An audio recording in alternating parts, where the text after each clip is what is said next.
and Lake Superior Elementary, both of these buildings need a brand new parking lot for a couple of reasons. One is that the parking lots are falling apart, but more importantly in my mind is the safety issue. We want to separate where the buses come in to drop off kids from when the parents come in to drop off their kids. So kids aren't crossing traffic. So they're safe on a sidewalk or a grass walkway.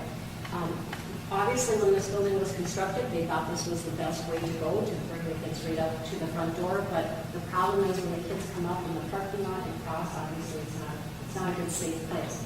In addition, we can utilize that parking space or that lot space that we use for bus drivers during the day for drop-off as a place that the kids can be out on the playground. Obviously, we have very wet springs. It's very nice for the kids to have an open spot that they're able to play, whether it's basketball, foursquare, or other activities. So that could be utilized for both of those purposes. I'd just like to throw in just one other thing about the parking. You can see some of the alligator cracking and stuff like that. We do maintain parking lots. We do know that our facilities, parking areas are not ideally situated, so that makes it difficult to say, okay, let's just completely take out a piece of pavement and replace it because we know it's in the wrong place. Why do you want to sink all that money in there? But we do maintain those lots from $40,000 a year just to patch and cracks. So you can see it's a big issue. And then we're going to shift to Great Lakes and Bryant. Both of these buildings are just over 20 years old now. The life expectancy of the roofs was 20 years, so we're obviously past that now. But the warranty itself on the roofs is only 5 years. Both of these buildings have significant leakage coming into the classroom, down the walls, on the first floor, in the main office, in the gymnasium. So literally we do take out buckets when we have rainy days. That already happened this last fall. We're anticipating that will happen this spring. So both of these roofs need to be replaced. Can you share about the repairs that you've done over the last few years? Sure. These roofs, first of all, these roofs get looked at for sure. We can look at all of our roofs in all of our schools every year. We go up, look at, find any areas we need that seem to be problems. We fix those areas that we can find. Great Lakes and Bryant roofs being 20 years old, that roof membrane, that rubber roof membrane has shrunk. That creates problems itself. It pulls the seams apart. There are places where if you get a little bit of a puncture, basically that shrinkage pulls it apart and makes it a tear or an opening. It's compounded by the fact that there are rocks on the roof. The ballast holds the roof down. That's what the rocks are, ballast. They hold the roof down so the wind doesn't lift it up and blow it away. That ballast, you have to move that ballast around to find those leaks. It's not easy. It also hides pieces of, like, contractors or somebody may have dropped a nail or a screw up there, a piece of sheet metal, a little piece of snip of sheet metal, and that will make a hole in the roof.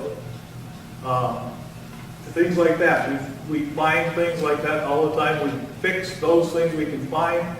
Some leaks are very difficult to track down. We've moved ballast on these roofs. We move ballast back and forth. We've got to put it back so the roof stays there, but we move ballast back and forth many times looking for leaks. Been able to track them down because when you pull that rock off, you're left with dirt and dust on the roof. It's still, you really don't see the membrane at all yet. You still have to try to dig around in that dirt to find the holes. So that's what makes the challenge here. Being 20-year-old roofs, they're at the end of their life. You can see it in the roof if you know what you're looking at.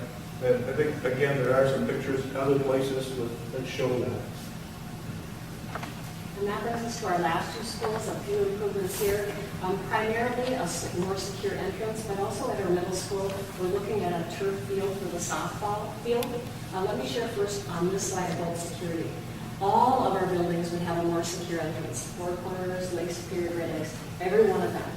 Why do we want to do that? We want to make sure that when somebody's coming in, some visitor, some citizens coming in, not only do they have to get buzzed in primarily to get to the first level, they can be in a contained area. So they can go to a second level to ensure we know what's the purpose of that person being there, where are they going, do they need actually to get access to our building, or do we need a student to come down? Right now, at all of our buildings, once you get buzzed in, you have immediate access to the kids. That's simply unsafe. I'm going to talk specifically about our high school because there's so many issues happening there. When you get buzzed in through the main entry doors, that's the circle. Literally, you can walk in, there's classes going on right there. You could walk right into the classes. The other problem there is because it's a circle, you can easily get out of the line of sight of anyone. All of our teachers and administrators, I do believe, do a great job coming out of their classrooms. But when all the kids are going through and another individual is walking around, it frankly is impossible to maintain the security that we need to. Another major issue at our high school is our cafeteria. Now, we've done some renovations at our cafeteria, but one side that goes to the exterior is completely plate glass on one entire side. That's not okay. We can have 700 kids in there trying to get breakfast or lunch, and if somebody meant ill will, they're sitting in a fishbowl. We've got to make some improvements. Now, we've done a lot with cameras, built-in security, doing practices, as I said, working with our police department, because obviously we're not experts in this. We need to do more. But it also takes funding to do it appropriately. So that's one of the major things we're going to be doing in all of our buildings.